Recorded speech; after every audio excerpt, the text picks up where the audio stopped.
Me estás bajando el sueldo a 38.000.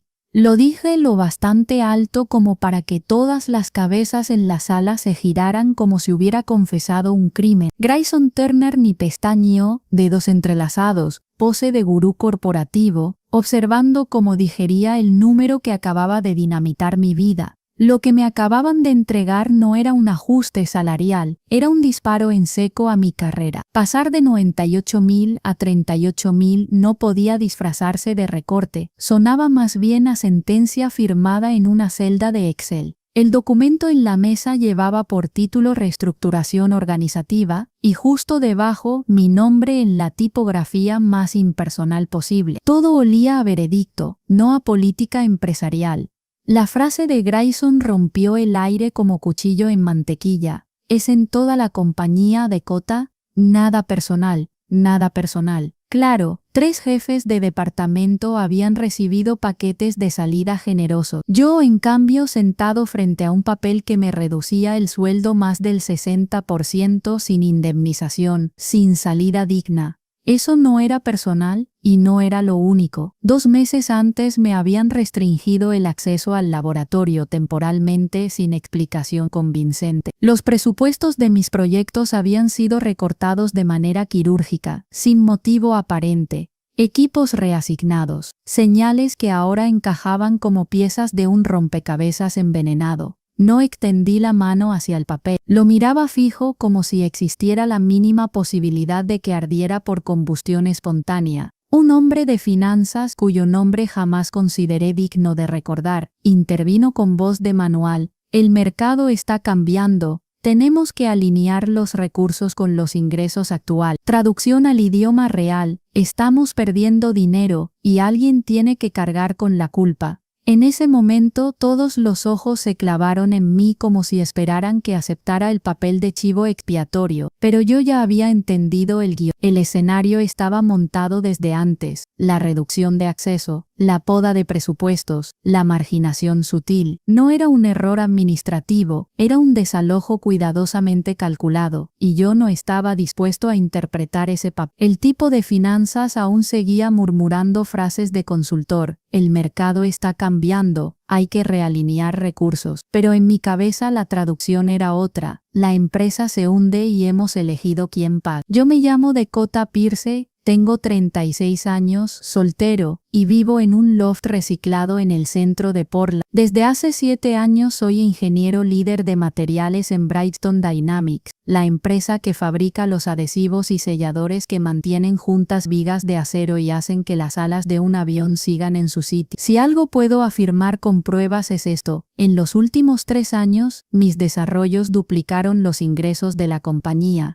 Así que escuchar a Grayson hablar de ajustes me pareció un insulto en estéreo. Déjenme pensarlo, dije empujando la silla hacia atrás. Él arqueó las cejas como si acabara de sugerir un ritual pagano en medio de la junta. Esto no es una negociación, Dakota. ¿Una oportunidad para qué? ¿Pagar la hipoteca con buenas intenciones? Un silencio cargado se extendió por las... Podías escuchar hasta el zumbido de las lámparas fluorescentes. Me puse la chaqueta y caminé hacia la puerta. ¿A dónde crees que vas?, me lanzó Grayson. Me detuve con la mano en el picaporte, a pensar si trabajo por el 40% de lo que valgo, o si busco un lugar donde realmente aprecien lo que aporto. Mentí, no había nada que pensar. Yo ya sabía exactamente qué iba a hacer, porque todo esto no había empezado hoy. Llevaba 6 meses oliendo la jugada. Reuniones de presupuesto a las que ya no me invitaban, proyectos reasignados sin explicaciones, equipos pedidos para mis investigaciones que de pronto quedaban en espera indefinida, incluso mis asistentes de investigación, redistribuidos de forma sospechosa a otros departamentos. Las piezas ya estaban claras, pero la confirmación llegó 3 semanas antes, cuando entré en la sala de descanso y encontré a Grayson y a Bradley Holt, el VP de operaciones, inclinado sobre mis notas de laboratorio impresas. Cuando me vieron se dispersaron como cucarachas al encender la luz. No dijeron nada, pero no hacía falta. Yo había visto lo suficiente. Querían apartarme y quedarse con mi trabajo, Ese fue su primer error. Salí del edificio con el plan latiendo en la cabeza. Tenían razón en una cosa, el mercado estaba cambiando, pero lo que no entendían es que yo ya llevaba tiempo preparándome para este momento, y cuando el tablero está en tu contra, la única salida es jugar con tus propias piezas. Salí del estacionamiento con el corazón golpeando como tambor. Conduje mi viejo Honda Civic por calles húmedas hasta llegar al callejón detrás de mi edificio. Aparqué, crucé la puerta lateral y subí por el montacargas hasta el 8º piso. Mi loft no era nada del otro mundo, paredes de ladrillo visto, lámparas industriales, muebles comprados en ventas de herencia, pero lo que importaba estaba escondido al fondo, tras la cocina, un espacio que cualquiera llamaría almacén, aunque yo lo conocía como mi seguro de vida. Ese cuarto había sido mi refugio durante 3 años. Cada noche después de mis horas en Brightstone me encerraba allí para trabajar en silencio. Había juntado equipo usado de subastas, reactivos químicos comprados con mi propia tarjeta, y cuadernos llenos de fórmulas que no existían en ningún otro lugar del planeta, mientras mis jefes me trataban como si fuera reemplazable. Yo construía algo que no podían ni imaginar. El gran giro sucedió un martes de febrero. Llevaba meses estrellándome contra el mismo muro. ¿Cómo crear un adhesivo estructural capaz de curar en temperaturas bajo cero sin perder resistencia? En teoría imposible. Cualquier químico industrial te diría lo mismo. La mayoría de los pegamentos requieren calor para fijarse correctamente, y eso funciona en fábricas climatizadas. Pero ¿qué pasa con un oleoducto congelado en Alaska o una turbina eólica en pleno invierno de Montana? Ahí la necesidad era brutal. Intenté todo lo obvio: cadenas poliméricas distintas, catalizadores nuevos, agentes de curado alterados, una prueba tras otra, y siempre el mismo resultado: fallos. La mezcla no soportaba el frío, se volvía quebradiza o directamente inútil. Esa noche estaba recogiendo tras otro experimento fallido cuando ocurrió lo inesperado. Golpeé sin querer un vaso de precipitados lleno de un disolvente experimental y lo derramé sobre una tanda de resina epoxi en la mesa. Me quedé paralizado, seguro de que había arruinado la mezcla, pero al observar noté algo extraño. En lugar de coagularse o separarse, la sustancia se transformaba en un gel uniforme, con una textura completamente nueva. El gel seguía maleable cerca de los 40 BOF,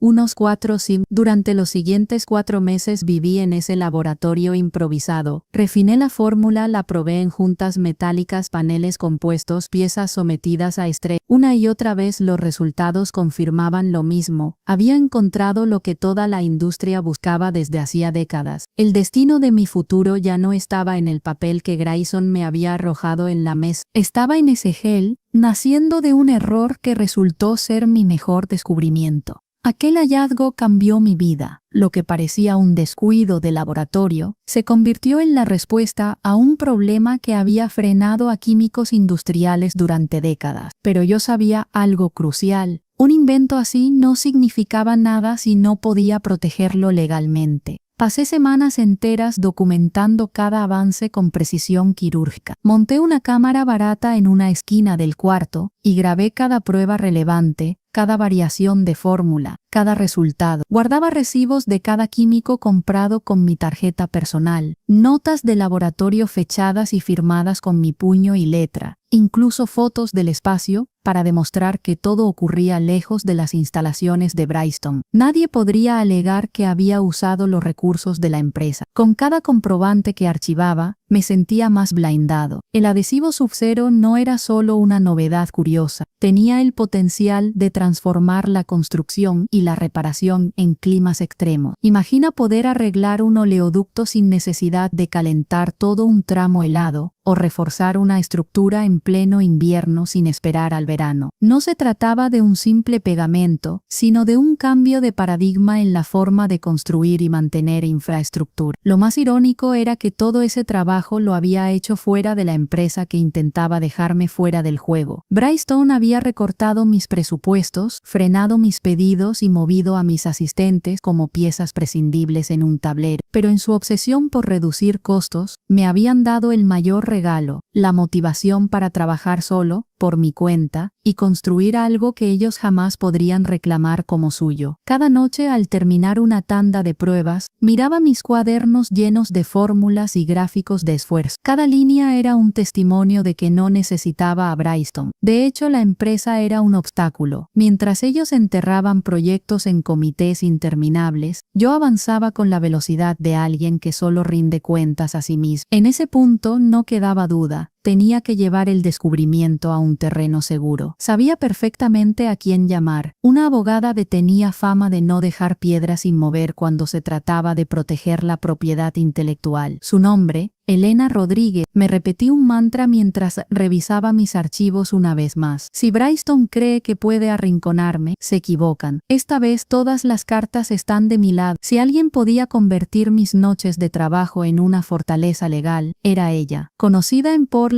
como una abogada de propiedad intelectual implacable, tenía fama de destrozar a cualquier corporación que intentara apropiarse de lo que no le pertenecía. Le conté la situación de principio a fin. Escuchó en silencio y cuando terminé, disparó la primera pregunta. ¿Qué tan sólida está tu documentación? Respiré hondo y empecé a detallar. Tenía videos con sellos de tiempo de cada experimento importante. Conservaba recibos de cada compra, desde químicos hasta equipos de segunda mano. Mis cuadernos de laboratorio estaban fechados y firmados. Incluso había sacado fotos del espacio de trabajo para demostrar que todo se hacía fuera de Bryce. Elena asintió aunque no podía verla. Lo supe por el silencio medido que hacía después de cada respuesta. ¿Y tu contrato laboral? Cláusula de no competencia. Abrí el documento y busqué la página marcada con un post. 2 años de restricción, pero solo aplica a empleo directo con competidores. No dice nada sobre licenciar patentes propias. La escuché teclear con rapidez. Eso es muy interesante. ¿Qué tan pronto puedes presentar la solicitud? ¿Qué tan pronto la necesitas? Respondí. Ayer hubiera sido ideal, pero si me mandas todo hoy, tendremos patentes provisionales registradas antes de que cierre la oficina.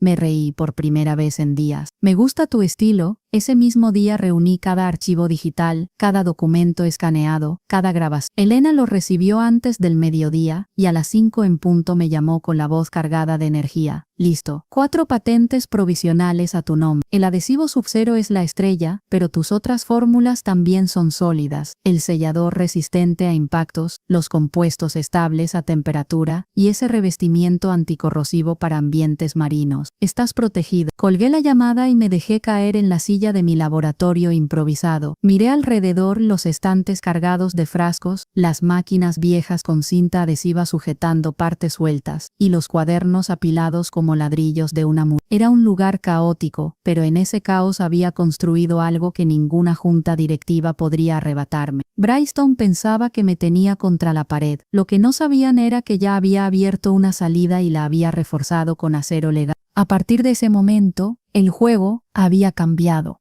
2 días después, recibí un correo de Grayson convocándome a una reunión de seguimiento. La frase sonaba amable, pero yo ya sabía que sería otra emboscada disfrazada de cortesía. Entré en una sala más pequeña que la anterior. Allí estaban Grayson, el vicepresidente de operaciones Brady Holt y una mujer de recursos humanos que nunca había visto.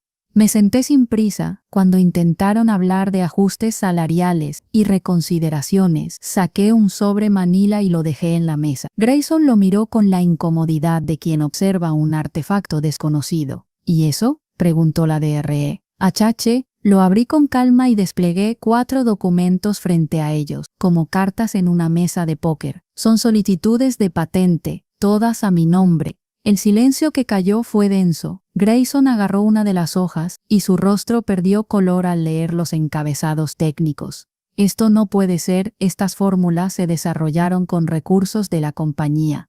Me incliné hacia adelante y sonreí. En realidad, cada experimento se hizo en mi laboratorio privado, con equipos y materiales comprados por mí. Todo fuera de horario. Tengo videos y recibos para probarlo. Brady tomó otra hoja con las manos temblorosas. Este es el compuesto Sub-Zero. Llevamos 7 años intentando crear algo exacto, lo interrumpí. Y no consiguieron nada porque estaban mirando en la dirección equivocada. La mujer de R.E., Achache, lucía perdida. No entiendo, ¿qué significa esto? Muy simple, respondí. Estoy ofreciendo a Bristol licencias exclusivas de estas 4 patentes. El precio es $50,000 mensuales por patente. Son $200,000 al mes, empezando de inmediato. Bradley se atragantó. Esos son casi $2,5 millones al año. Una ganga, le respondí, considerando que solo el adhesivo Sub-Zero generará decenas de millones en ingresos. El ambiente se tensó como un cable a punto de romperse. Grayson golpeó la mesa con los dedos buscando recuperar control. Dakota, sé razonable, no vamos a autorizar esas cifras sin pruebas. Necesitamos revisar las fórmulas, hacer nuestros propios ensayos. No, la revisión ocurre después de firmar el acuerdo. Si quieren probar las muestras, podrán comprarlas a precio de mercado una vez que la licencia esté activa. Me puse de pie y recogí los documentos con calma. Entonces no hay trato, y para que quede claro, presento mi renuncia hoy mismo. Mi último día será viernes 18 de octubre. La mujer de R.E.H. abrió los ojos como platos. Bradley soltó un "no puedes hacer eso". Yo sonreí mientras me dirigía a la puerta. Sí puedo, Oregon es un estado de empleo a voluntad. Y por cierto, ya estoy en conversaciones con Pickridge Industries. Mentira, pero a veces una mentira estratégica es el primer paso de una negociación más grande. Salí de la oficina de Bristol con una mezcla de rabia contenida y una claridad absoluta.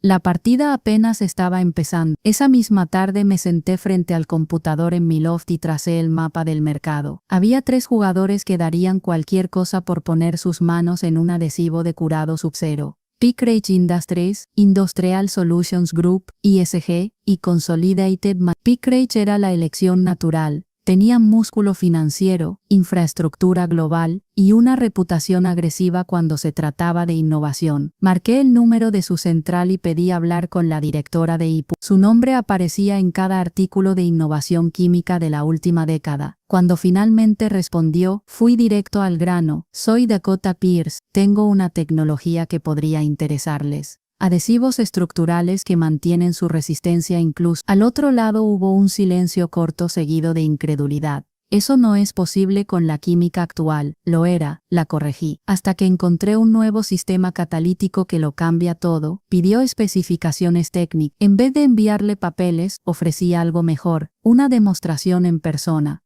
Mañana por la tarde, aceptó. Colgué y abrí el refrigerador de mi laboratorio improvisado. Preparé pequeñas muestras de mis 4 fórmulas: el adhesivo Sub-Zero, el sellador resistente a impactos, los compuestos estables a temperatura y el revestimiento anticorrosivo. Las guardé en viales etiquetados con descripciones de rendimiento, pero sin revelar la composición. Mi regla era simple: enseñar lo suficiente para impresionar, nunca lo suficiente para copiar. Al día siguiente manejé hasta la sede de Pickridge en Beaverton. Llevaba un maletín con las muestras y la seguridad de alguien que había esperado años por este momento. Catherine me recibió en una sala de conferencias amplia, acompañada por 2 ingenieros cuyos nombres se me borraron al instante. Lo primero que pedí fue obvio: antes de empezar necesito que todos firmen un NDA. Aceptaron sin protestas. Durante 2 horas desplegué mi arsenal. Mostré cómo el adhesivo mantenía su integridad en temperaturas donde otros se volvían masa inútil. Enseñé paneles metálicos tratados con el revestimiento anticorrosivo que habían resistido meses en agua salada sin una mancha de óxido. Hice pruebas de impacto en piezas selladas que absorbieron golpes sin agrietarse ni delaminarse. Cuando terminé, Catherine se inclinó hacia adelante con los ojos fijos en los viales. Esto es revolucionario. ¿Cómo lograste desarrollar estas formulaciones? 3 años de investigación independiente, completamente fuera de Bristol, todo documentado y protegido legalmente. No dijo nada por un momento. Luego sonrió. Hablemos de acuerdos. Esa noche apenas dormí. Tenía claro que Pickridge estaba interesada, pero no podía poner todos mis huevos en una sola canasta. Así que, mientras las muestras reposaban en su refrigerador corporativo, yo estaba al teléfono con los otros 2 gigantes, Industrial Solutions Group. Ambos reaccionaron casi igual que Catherine. Primero la incredulidad, luego la curiosidad, y finalmente la codicia disfrazada de formalidad. Todos querían lo mismo: exclusividad. Me ofrecieron cifras jugosas, cláusulas blindadas, la promesa de contratos a largo plazo, pero lo que ninguno sabía era que yo ya tenía en mente una jugada distinta. El lunes, convoqué a las 3 compañías a reuniones privadas, una tras otra. Cuando llegó el momento de hablar de dinero, dejé mi propuesta sobre la mesa con la calma de un jugador que sabe que su mano es imbatible. Nada de exclusividad. Mi oferta es simple, licencias no exclusivas para todos los interesados, con un 20% de regalías sobre los ingresos brutos, sin bonos de firma, sin contratos esclavizantes. Yo mantengo la propiedad total de las patentes y el derecho de licenciar a más empresas en el futuro. El silencio siempre dura lo mismo, 10 segundos exactos. Luego vienen las objeciones. Eso no tiene sentido, dijo un ejecutivo de ES. ¿Por qué invertiríamos millones en escalar producción si nuestros competidores tendrán acceso al mismo producto? Me incliné hacia atrás en la silla, porque la compañía que llegue primero al mercado dominará la cuota más grande, porque desarrollar algo equivalente desde cero les costaría 10 veces más y al menos 5 años de fracaso, y porque, cuando la demanda explote en 6 meses, agradecerán haber entrado temprano.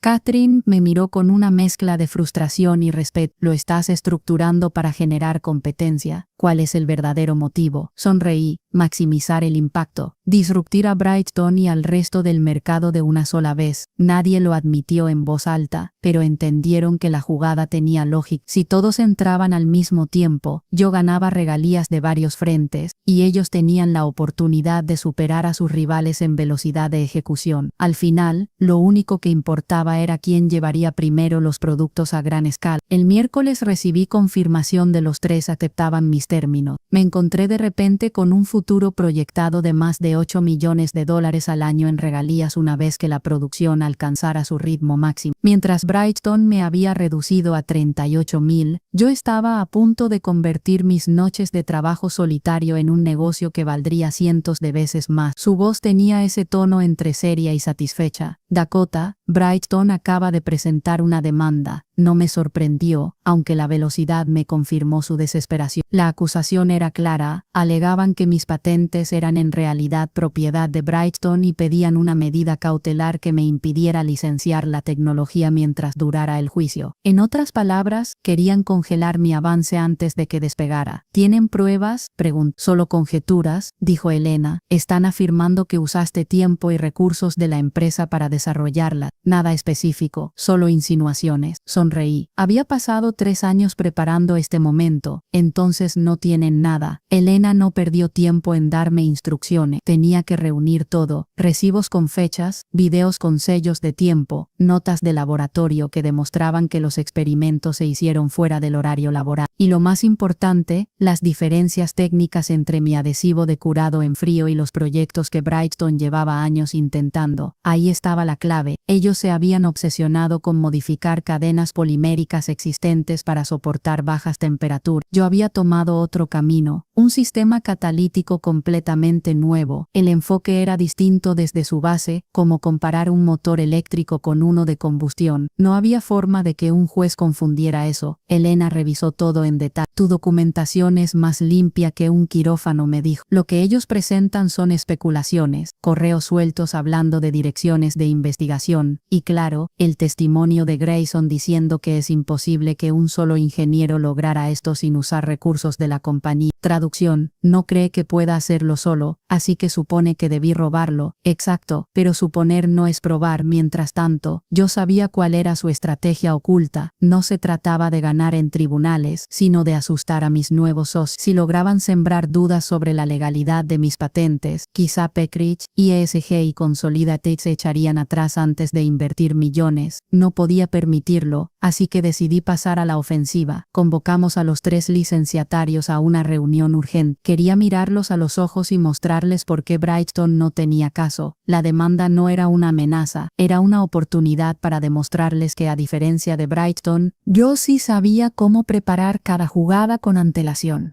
Alquilé una sala de conferencias en un hotel del centro de Portland, nada de oficinas ni laboratorios, un terreno neutral, lejos de las torres de cristal, donde la política pesaba más que la lógica. Allí llegaron Catherine Wells de Peckrich, Dean Kim de ICG y Emory Park, vicepresidenta de adquisiciones de Consolidated Materials. No esperé a que se acomodaran. Coloqué mi laptop sobre la mesa y fui directo al grano. Imagino que todos ya escucharon las noticias. Brightstone me demandó alegando que las patentes que acaban de licenciar pertenecen a ellos. Quiero aclarar esto de frente, sin rumores ni interpretaciones. Catherine fue la primera en hablar. Nuestro equipo legal está preocupado por la medida cautelar. Si el juez la concede, no podremos avanzar en producción. No la van a conseguir, respondí. No tienen evidencia, y aunque intenten alargar el proceso, lo único que lograrán será retrasar, no cancelar. Dean se inclinó hacia adelante. ¿Qué clase de evidencia podrían presentar? Sonreí. Ninguna que resista en un tribunal. Y quiero mostrarles por qué. Abrí la primera diapositiva, recibos de compra con mis tarjetas personales, equipos usados, químicos, instrumentos básicos, cada transacción fechada. La segunda diapositiva, videos con marca de tiempo mostrando pruebas realizadas de madrugada y fines de semana en mi loft. La tercera, un desglose químico comparando los intentos fallidos de Brightstone, adhesivos de curado por calor contra mi sistema catalítico subcero, cadenas poliméricas distintas,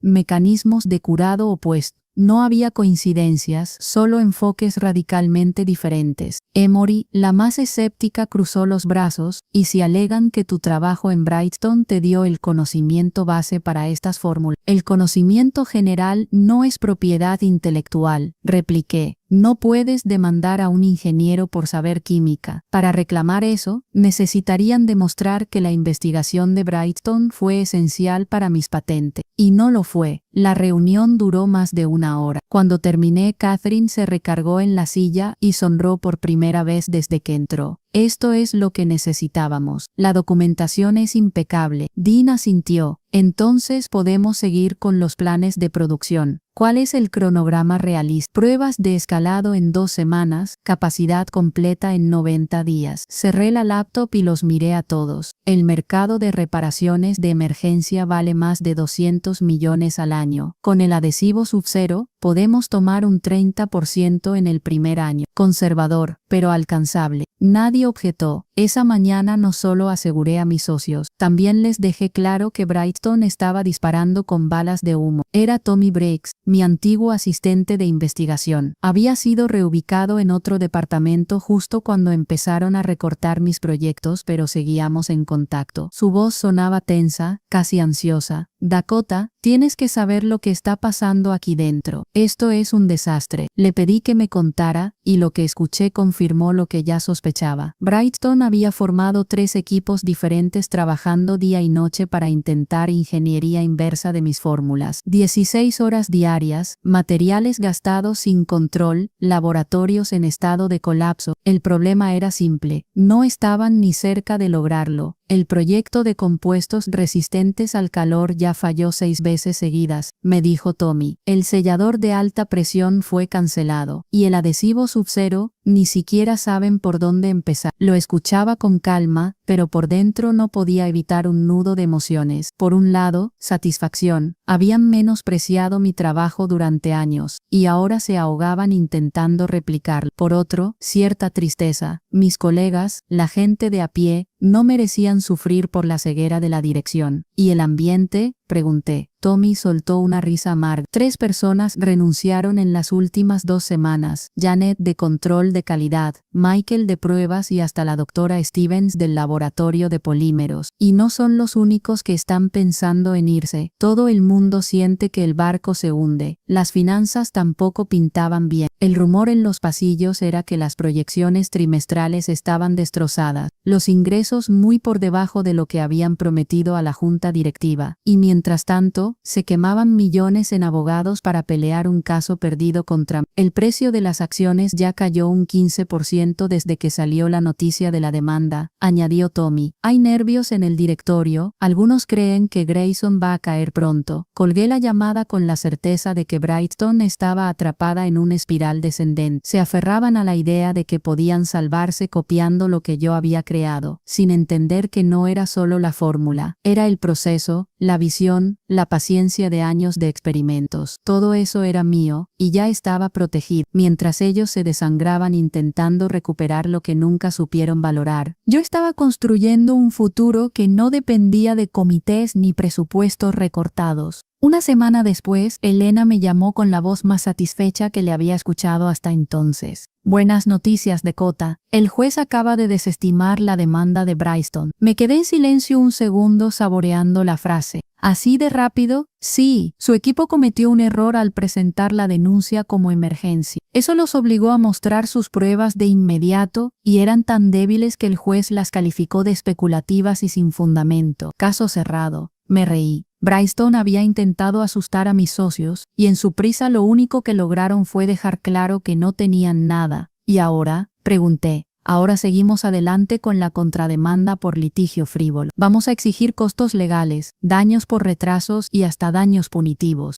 Estimo alrededor de 1,2 millones. La noticia corrió rápido entre mis socios. Catherine de Pickridge fue la primera en llamarme. Nuestro equipo legal revisó la decisión. Estamos libres para avanzar a máxima velocidad. La primera tanda de adhesivos Sub-Zero ya salió de producción piloto, y los resultados son mejores que tus pruebas iniciales. Me explicó que a 40 WFF la resistencia era un 20% superior a lo que yo había reportado. La escala industrial, con sus mezcladores uniformes y control de catalizadores, estaba elevando aún más la calidad del producto. Nuestro equipo de ventas ya está recibiendo llamadas de constructoras y empresas de energía. El mercado quiere esto y lo quiere ya. Colgué y me quedé mirando por la ventana de mi loft hacia el este, donde la torre de Bryston se veía diminuta contra el horizonte. Ellos habían apostado a que yo me rendiría por miedo. En cambio, estaban a punto de ver cómo mi descubrimiento dominaba la industria frente a sus ojos. Las proyecciones eran contundentes. Pickridge sola planeaba producir 500,000 unidades en el primer trimestre, escalando a 2 millones anuales en cuanto la demanda se estabilizara. Con mis regalías del 20%, eso significaba alrededor de $4 millones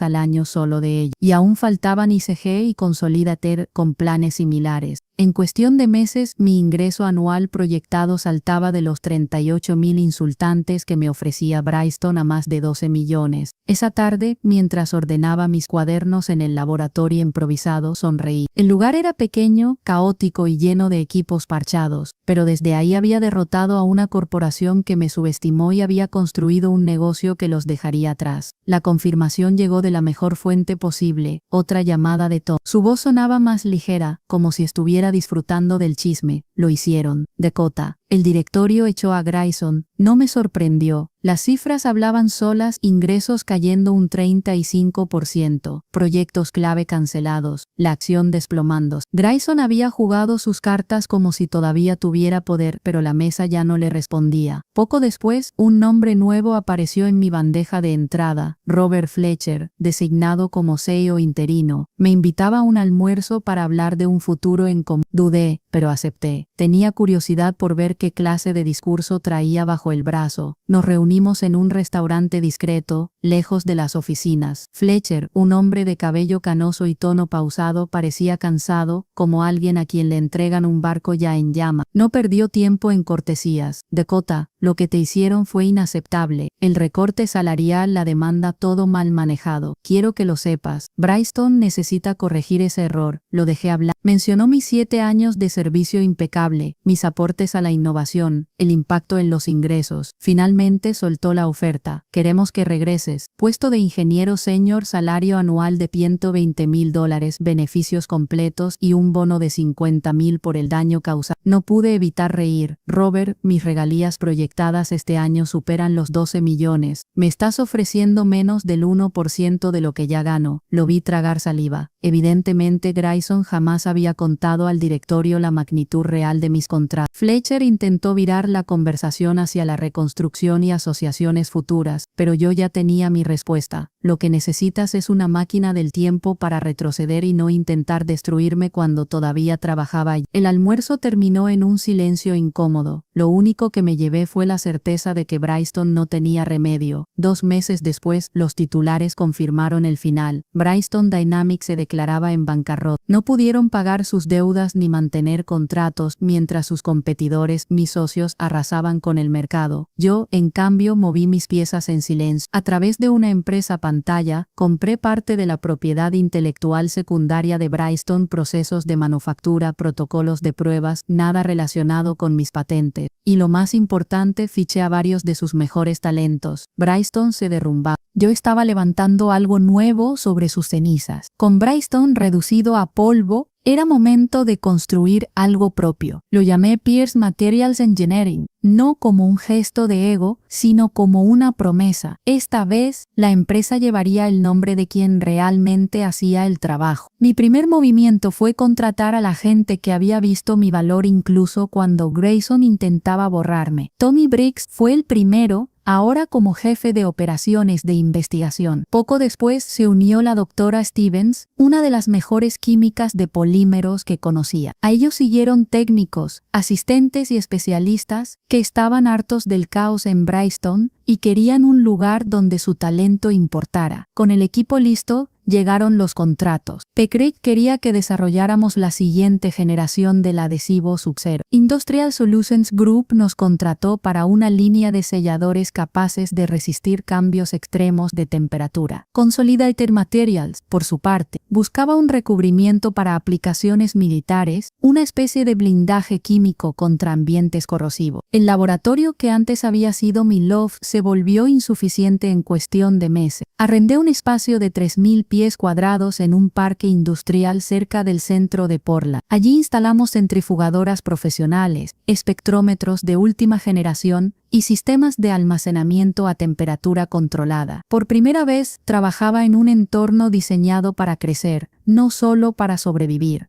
Los números hablaron rápido. En el primer año, Pierce Materials alcanzó casi $8 millones en ingresos. Éramos apenas 15 personas, pero nuestras fórmulas estaban cambiando la forma en que la industria abordaba los climas extremos y las condiciones más duras. Algunos me preguntaban si me arrepentía de haber acelerado la caída de Bristol. Mi respuesta siempre era la misma: no, yo no los destruí, simplemente me negué a dejar que me destruyera. Si al principio me hubieran ofrecido un trato justo, quizá habría licenciado mis patentes a Bristol y hoy seguirían vivos. Pero no lo hicieron, eligieron subestimarme, y esa fue la decisión que los enterró. Mientras tanto, Pierce Materials no solo prosperaba, estaba sembrando una cultura distinta. Aquí cada innovación llevaba nombre y apellido. Cada aporte recibía crédito real. Mis empleados sabían que su trabajo no iba a desaparecer detrás de un PowerPoint presentado por un gerente. Lo que comenzó como un laboratorio improvisado en un almacén se estaba transformando en una empresa capaz de desafiar a gigante. Y lo mejor era que apenas estábamos empezando. 5 años después de aquella reunión en la que me ofrecieron $38,000 como si fuera un favor, mi vida era irreconocible. Pierce Materials Engineering había crecido hasta convertirse en una empresa con 120 empleados, 3 instalaciones y $50 millones en ingresos anuales. Mis patentes estaban licenciadas en más de 17 países y solo el adhesivo Sub-Zero había generado millones en ventas globales, de los cuales yo recibía cerca de 40 millones en regalías. Pero el verdadero éxito no se medía en dólares, se medía en cultura. En PME cada innovación llevaba el nombre del ingeniero que la había creado. Cuando Tommy desarrollaba un nuevo protocolo de pruebas, aparecía en la patente. Cuando la doctora Stevens formulaba un polímero mejorado, era ella quien presentaba los resultados a los clientes. La diferencia con Bristol era simple. Aquí nadie era invisible. Un día, recibía una joven ingeniera llamada Alana Lowe. Llegó nerviosa, con un folder lleno de notas. Me contó que su empresa intentaba obligarla a ceder patentes que había desarrollado en su tiempo libre. Reconocí el patrón de inmediato. Era la misma jugada que Bristol había intentado conmigo. Llamé a Elena Rodríguez y le pregunté si quería tomar otro caso. Su respuesta fue inmediata: claro, pero esta vez hagámoslo en grande. Así nació la División de Protección de Propiedad Intelectual de Pierce Materials. En 6 meses ya habíamos ayudado a 12 ingenieros de todo el país a blindar sus patentes contra empresas que intentaban apropiarse de ellas. Alana pasó de ser cliente a liderar esa unidad dentro de P. En nuestras reuniones semanales, la sala se llenaba con 23 empleados y pronto serían más. Tommy ahora era vicepresidente de operaciones, la doctora Stevens encabezaba un proyecto de adhesivos biodegradables, y Alana disfrutaba cada minuto dirigiendo la defensa legal de innovadores que antes estaban desprotegidos. En una de esas reuniones compartí un número que me enorgullecía más que cualquiera de nuestras proyecciones. 0